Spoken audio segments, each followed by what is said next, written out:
एक समय की बात है। धरती पर एक बेहद शक्तिशाली और जालिम कौम बसती थी, जिसे याजूज और माजूज कहा जाता था।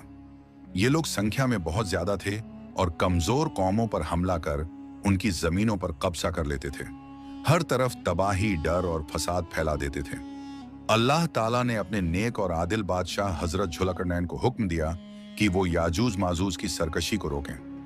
हजरत जुल्करनैन सफर करते हुए एक ऐसी कौम तक पहुंचे जो याजूज माजूज के जुल्म से बेहद परेशान थी। वो रोज उनके हमलों से बचकर अपनी जान बचाती थी। उस कौम ने उनसे गुजारिश की कि हमारे और याजूज माजूज के बीच एक मजबूत दीवार बना दी जाए।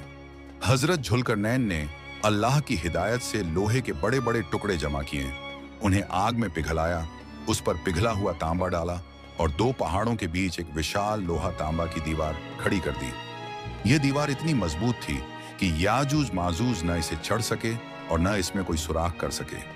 लेकिन अल्लाह ने वादा किया है कि कयामत के करीब एक वक्त आएगा जब याजूज माजूज इस दीवार को तोड़कर निकलेंगे और पूरी दुनिया में फिर से फसाद फैलाएंगे। ये कयामत की अगर आपको यह कहानी पसंद आई हो तो वीडियो को लाइक करें, शेयर करें और चैनल को सब्सक्राइब जरूर करें।